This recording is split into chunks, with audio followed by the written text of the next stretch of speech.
দেখো মাছ ভাজা হয়ে গেছে। এবারে আমি মাছগুলো তুলে নেব।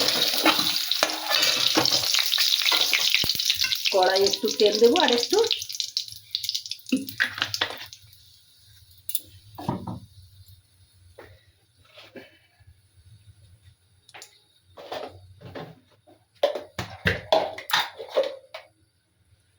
দুটো লঙ্কা দিলাম,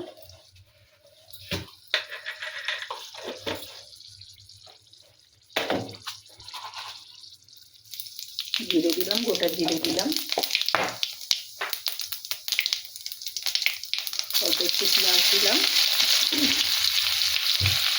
বাকি পেঁয়াজ টমেটো এগুলো সব সময় দিয়ে দিলাম, যত জিনিস ছিল সেগুলো সব দিয়ে দিলাম, ভালো করে কষিয়ে নেব।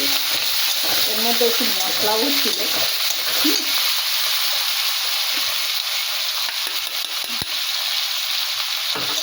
একসঙ্গে কষিয়ে নেব।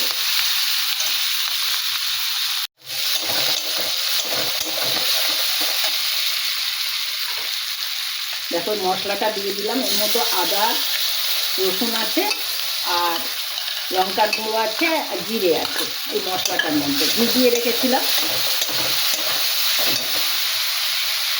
এবার একটু লবণ দিয়ে দিলাম, একটু হলুদ দিয়ে দিলাম। এটা ভালো করে কষিয়ে নেব। এর মধ্যে আমি কিছু আলু দিয়ে দেবো, আলুগুলো হাফ সিদ্ধ করা আছে, এগুলো দিয়ে ভালো করে আমি কষিয়ে নেব। এরপরে আমি এই ফুলকপিটা দিয়ে দেবো, আস্তে আস্তে এগুলো সব কষাবো।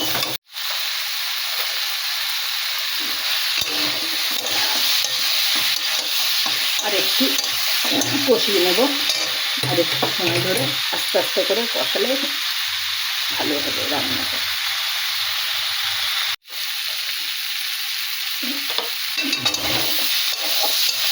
দেখো কষা হয়ে গেছে, মশলার সঙ্গে শুকুর সঙ্গে কষা হয়ে গেছে। এবারে গরম জল দিয়ে দিলাম,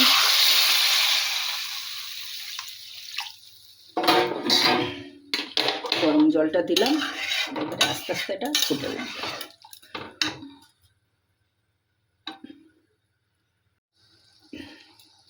টমেটো দিলাম আর ধনে পাতা দিলাম,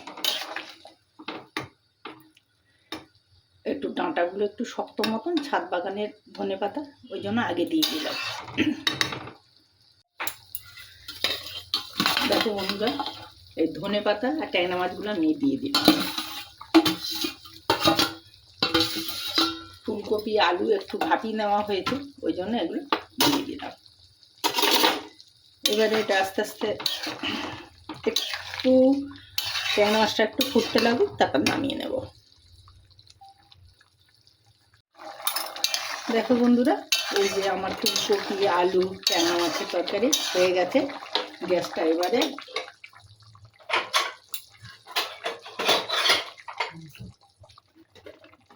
গ্যাসটা বন্ধ করে দিলাম। এই দেখো বন্ধুরা, এই ফুলকপি আলু ট্যাংরা মাছ ঝোল, পাতলা ঝোল করেছি। দেখো তোমাদের পছন্দ হয়েছে? যদি পছন্দ হয় তাহলে একবার লাইক কমেন্ট করো বন্ধুরা। তোমরা সবাই ভালো থেকো, সুস্থ থেকো। টাটা বন্ধুরা।